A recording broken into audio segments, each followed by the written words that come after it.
Hi guys, അപ്പോൾ yarn over കോഫിയുടെ അടുത്തൊരു video ആണ്. നമ്മൾ കഴിഞ്ഞ വട്ടം ഇതും പാറ്റേൺ റീഡിംഗ് ആണ് കേട്ടോ. നമ്മൾ കഴിഞ്ഞ വട്ടം കണ്ടത് ബേസിക് സ്റ്റിച്ചസ് എങ്ങനെ റീഡ് ചെയ്യാം എന്നുള്ളതാണ്.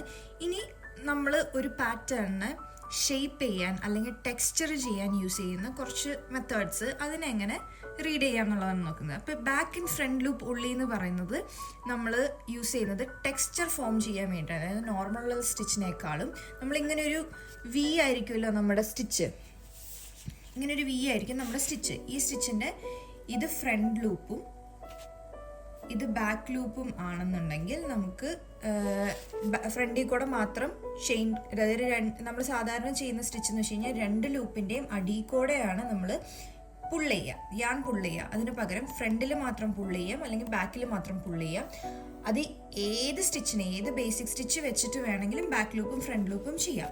ഓക്കെ, അപ്പോൾ നമുക്കൊരു ടെക്സ്ചർ ഫോം കിട്ടും. സാധാരണ സ്റ്റിച്ചിനേക്കാളും ഒരു ടെക്സ്ചർ ഫോം കിട്ടും. ഇതിന് മുന്നുള്ള വീഡിയോസിൽ ഞാൻ കാണിച്ചു തന്നിട്ടുണ്ട് അതെങ്ങനെയാണ് ഇരിക്കുന്നത് എന്നുള്ളത്. അതാണ് നമ്മൾ നോക്കാൻ പോകുന്നത്. ഓക്കെ, ബാക്ക് ലൂപ്പ് ഉള്ളിയാണെന്നുണ്ടെങ്കിൽ BLO അഥവാ അതിനൊരു റാ പോലെ, നമ്മൾ ഇൻവേർട്ടഡ് യു പോലെയാണ് അത് കാണുക. ഫ്രണ്ട് ലൂപ്പ് ഉള്ളിയാണെന്നുണ്ടെങ്കിൽ അതിന് FLO അല്ലെങ്കിൽ മേളിലേക്കൊരു ചന്ദ്രക്കല പോലെയായിരിക്കും അത് കാണുക. ഇതാണ് ഇതിൻ്റെ മെയിൻ സിമ്പിൾസ്. പക്ഷേ നമുക്ക് ബാക്ക് ലൂപ്പ് ഉള്ളി, ഫ്രണ്ട് ലൂപ്പ് ഉള്ളി എന്ന് പറഞ്ഞിട്ട് നമുക്ക് യൂസ് ചെയ്യാൻ പറ്റില്ല. അത് ഏതെങ്കിലും ഒരു സ്റ്റിച്ചിൻ്റെ കൂടെയാണല്ലോ യൂസ് ചെയ്യാൻ പറ്റുള്ളൂ, ഒരു ബേസിക് സ്റ്റിച്ചിൻ്റെ കൂടെ.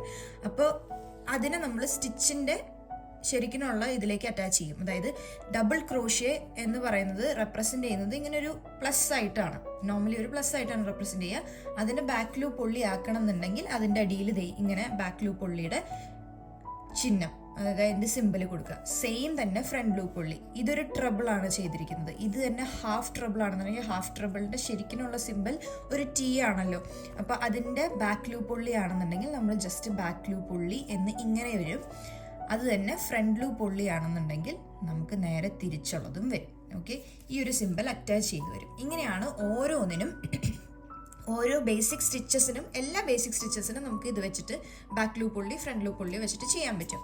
ഇനി അടുത്തത് വരുന്നത് നമുക്ക് ഇങ്ങനെ ഷേപ്പ് ചെയ്യാം എന്നുള്ളതാണ്. അതായത് ഇൻക്രീസോ ഡിക്രീസോ വെച്ചിട്ടാണ് നമ്മളൊരു V ഷേപ്പ് അല്ലെങ്കിൽ അതിനെ ഷേപ്പ് ചെയ്തെടുക്കുക. നമ്മളൊരു ഒരു പാറ്റേണിനെ സ്ക്വയർ ആയിട്ട് തന്നെ അല്ലെങ്കിൽ റെക്റ്റാങ്കിൾ ആയിട്ട് തന്നെ നേരെയായിട്ട് തന്നെ നമ്മൾ പോവാണ്ട് നമുക്കൊരു V ഷേപ്പിലോട്ടോ അല്ലെങ്കിൽ വേറൊരു ഷേപ്പിലോട്ടോ ഷേപ്പിംഗ് ചെയ്തെടുക്കാൻ വേണ്ടിയിട്ടാണ് നമ്മൾ ഇൻക്രീസ് അല്ലെങ്കിൽ ഡിക്രീസ് ഉപയോഗിക്കാം. ഇത് എങ്ങനെ ചെയ്യാം എന്നുള്ളത് ഞാൻ മുന്നത്തെ ഒരു വീഡിയോയിൽ കൊടുത്തിട്ടുണ്ട്. പക്ഷെ ഇതിൻ്റെ സിമ്പിൾസ് എങ്ങനെ നമുക്ക് കണ്ടുപിടിക്കാം എന്നുള്ളതാണ് പറയുന്നത്. ഫസ്റ്റ് ഡിക്രീസ് ആണ് നോക്കുന്നത്.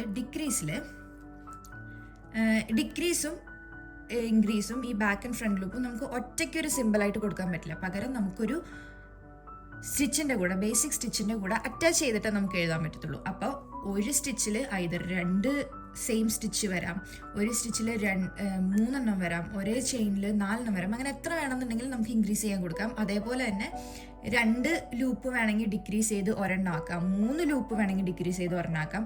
അങ്ങനെ പല നമ്പേഴ്സിലാണ് നമുക്ക് ഓരോരോ പാറ്റേൺ വരിക. അപ്പോൾ 2 യൂസ് ചെയ്തിട്ടാണ് നമ്മൾ ഡിക്രീസ് ചെയ്യുന്നതെന്നുണ്ടെങ്കിൽ അതിനെ 2G എന്നാണ് പറയുക. 2 ഡിക്രീസ് എന്നുള്ളതാണ് വരിക.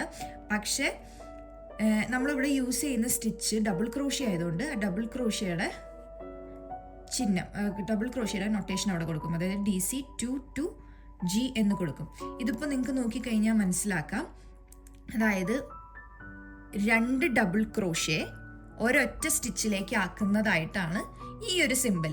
പക്ഷേ ഈ സെയിം തന്നെ ഇൻക്രീസിൽ നോക്കിക്കഴിഞ്ഞാൽ നമ്മൾ ഒറ്റ സ്റ്റിച്ചിൽ നിന്ന് 2 ഡബിൾ ക്രോഷ്യ കൊടുക്കുന്നതായിട്ടാണ് ഇൻക്രീസിൻ്റെ വരെ. അതാണ് ഇതിൻ്റെ വ്യത്യാസം. അതായത് നമ്മൾ അടിയിൽ നിന്നാണ് വായിക്കുക.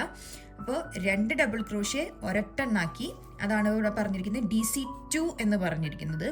ഒരു സ്റ്റിച്ചിൽ തന്നെ 2 വന്നു, അതായത് 2DC ഇൻ സെയിം സ്റ്റിച്ച്. അതാണ് ഇൻക്രീസ് വരുമ്പോൾ വരിക. അപ്പോൾ 3 വരുമ്പോൾ എങ്ങനെയായിരിക്കും? DC 3G എന്ന് പറയുമ്പോൾ 3 സ്റ്റിച്ച് ഒരെണ്ണാക്കി. 3DC ഇൻ സെയിം സ്റ്റിച്ച് എന്ന് പറയുമ്പോൾ നമ്മൾ ഒരേ സ്റ്റിച്ചിൽ തന്നെ 3 DC ഡബിൾ ക്രോഷ്യ ചെയ്തു. ഇത് തന്നെ ട്രിബിളിൽ വന്നു കഴിയുമ്പോൾ നമ്മൾ ട്രിബിൾ ക്രോഷ്യ സാധാരണ നമ്മൾ റെപ്രസെൻ്റ് ചെയ്യുന്നത് ഇങ്ങനെയാണല്ലോ.